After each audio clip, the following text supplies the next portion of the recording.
Hello అండి. Welcome to సాహిత్య Raju's kitchen. ఈరోజు వీడియోలో మిర్చి బజ్జీలని ఏ విధంగా ప్రిపేర్ చేసుకోవాలో చూపించబోతున్నాను.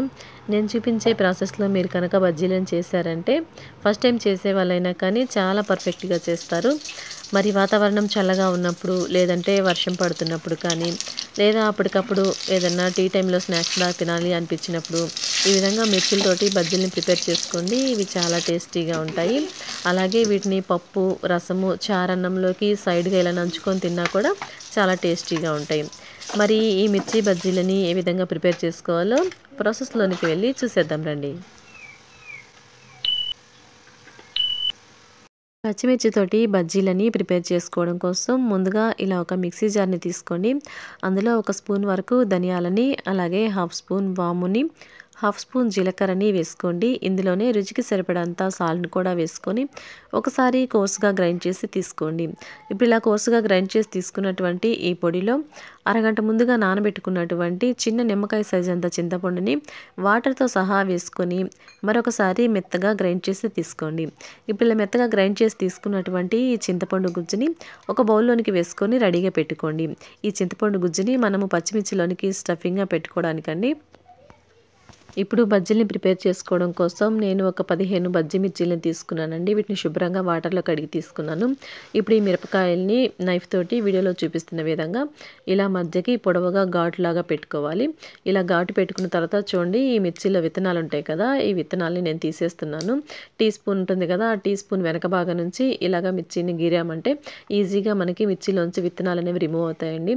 ఒకవేళ మీరు ఈ మిర్చి బజ్జీలని స్పైసీగా తినాలి అనుకుంటే ఈ విత్తనాలను తీసేయకుండా కూడా మీరు విత్తనాలను ఉంచి బజ్జీలని ప్రిపేర్ చేసుకోవచ్చు. నేనైతే ఇక్కడ విత్తనాలను తీసేసి ఈ బజ్జీలని ప్రిపేర్ చేస్తున్నాను. ఈ విధంగా వీడియోలో చూపిస్తున్న విధంగా అన్ని మిర్చిల్లోంచి విత్తనాలని తీసేసుకున్న తర్వాత ఇప్పుడు వీటిని మనము చింతపండు గుజ్జుతోటి స్టఫింగ్ చేసుకుందాము.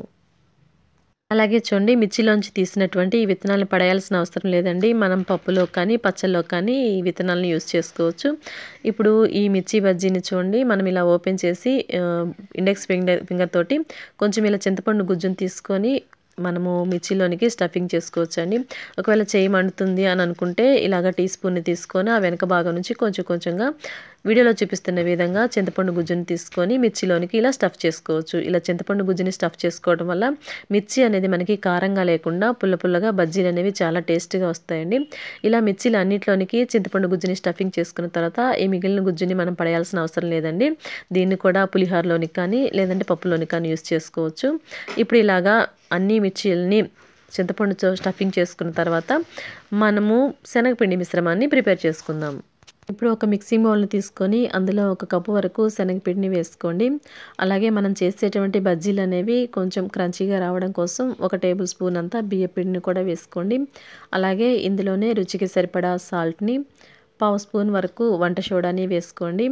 అలాగే ఇందులోనే పావు స్పూన్ కన్నా తక్కువ కారాన్ని, ఈ బజ్జీలు అనేవి కలర్ఫుల్‌గా రావడం కోసం చిటికెడంతా పసుపును కూడా వేసుకోండి. అలాగే ఇందులోనే అరుగుదల కోసము ఈ బజ్జీలు శనగపిండితో చేస్తున్నాం కాబట్టి హాఫ్ స్పూన్ వరకు వాముని వేసుకొని ఇలా చేతిలోనికి క్రష్ చేసి వేసుకోండి. ఇప్పుడు ఇవన్నీ ఒకసారి కలిసే విధంగా ఇలాగా విస్కర్ తోటి పొడి పొడిగా మిక్స్ చేసి తీసుకోండి. ఇప్పుడు ఇలా మిక్స్ చేసి తీసుకున్న తర్వాత ఇందులోనే వేడి వేడి నూనెని ఒక టేబుల్ స్పూన్ వరకు వేసుకొని ముందు ఇలాగా విస్కర్ తోటి కలుపుకున్న తర్వాత ఈ ఆయిల్ అంతా కూడా పిండిలో కలిసే విధంగా ఇలా రబ్ చేస్తూ ఆయిల్ని అంతా కూడా పిండికి బాగా పట్టించండి. ఇప్పుడు ఇలా ఆయిల్ని కూడా పిండికి పట్టించడం ద్వారా మనకి ఈ బజ్జీలు అనేవి క్రిస్పీగా గుల్లగుల్లగా వస్తాయండి. ఇప్పుడు ఈ మిశ్రమంలో మనము ఏ కప్పుతోటి అయితే శనగపిండి తీసుకున్నామో అదే కప్పుతోటి వాటర్ని తీసుకొని కొంచెం కొంచెంగా యాడ్ చేసుకుంటూ మనము బజ్జీల పిండిని మనం తయారు చేసుకుందాము. ఇలాగ వాటర్ని అంతా కూడా ఒకేసారి పోసుకోకుండా కొంచెం కొంచెంగా వాటర్ని యాడ్ చేసుకుంటూ మనం వీడియోలో చూపిస్తున్న విధంగా పిండి బ్యాటర్ని మిక్స్ చేసి తీసుకోవాలండి. చూస్తున్నారు కదా, ఇలా వాటర్ని పోసుకున్న తర్వాత కన్సిస్టెన్సీ అనేది మనకి ఇలా వచ్చిన తర్వాత బ్లేడర్ తోటి 1 నుంచి 2-3 నిమిషాల పాటు బాగా ఇలా బీట్ చేసి తీసుకోవాలి. మనం పిండిని ఎంత బాగా అయితే కలుపుతామో మనకి బజ్జీలు అనేవి అంత బాగా పొంగుతూ ఫ్లఫీగా వస్తాయండి. చూస్తున్నారు కదా, ఇలాగ బాగా 2-3 సార్లు బీట్ చేసి తీసుకున్న తర్వాత చూడండి, బ్యాటర్ అనేది మనకి వీడియోలో చూపిస్తున్న విధంగా ఉంటే సరిపోతుంది. ఇలా బీట్ చేసుకున్న తర్వాత మీకు చూడండి స్పూన్ తోటి కూడా నేను చూపిస్తాను. ఇలా స్పూన్ తోటి మనం డ్రాప్ చేసి చూసామంటే మనకి రిబ్బన్ కన్సిస్టెన్సీ అనేది రావాలండి. ఇప్పుడు ఇలా కలుపుకోవడానికి నాకు 1/2 కప్పు వాటర్ కూడా పట్టలేదండి. ఇప్పుడు ఇలా మిక్స్ చేసుకున్నటువంటి పిండి బ్యాటర్ తోటి మనం బజ్జీలని ప్రిపేర్ చేసుకుందాము. స్టవ్ పై బాండి పెట్టుకొని ఇలా డీప్ ఫ్రైకి సరిపడా ఆయిల్ని పోసుకొని ఆయిల్ బాగా వేడయ్యాక మనం స్టఫింగ్ చేసి పెట్టుకున్నటువంటి మిర్చీలని ఇలాగా పిండిలోనికి వీడియోలో చూపిస్తున్న విధంగా డిప్ చేయాలండి. ఇలా పిండినంతా కూడా మిర్చికి పట్టించిన తర్వాత ఈ బజ్జీని మనము వేడి ఆయిల్లోనికి వేసుకోవాలి. ఇలా ఒకదాని తర్వాత ఒకటి బాండిలో ఆయిల్లో పట్టినన్ని బజ్జీలని వేసుకున్న తర్వాత వీటిని మీడియం ఫ్లేమ్ మీద మంచి కలర్ వచ్చి క్రిస్పీగా అయ్యేంత వరకు 2 వైపులా ఫ్రై చేసి తీసుకోవాలి. ఇలా మీడియం ఫ్లేమ్ మీద అన్ని వైపులా క్రిస్పీగా అయ్యేంత వరకు ఫ్రై చేసి తీసుకోవాలి. చూడండి మనకి ఈ బజ్జీలు అనేవి మంచి కలర్ఫుల్తో బాగా వేగిపోయాయి. ఇప్పుడు ఇలా వేగినటువంటి బజ్జీలని ఆయిల్లోంచి తీసి ఒక ప్లేట్లోనికి వేసుకోవాలి.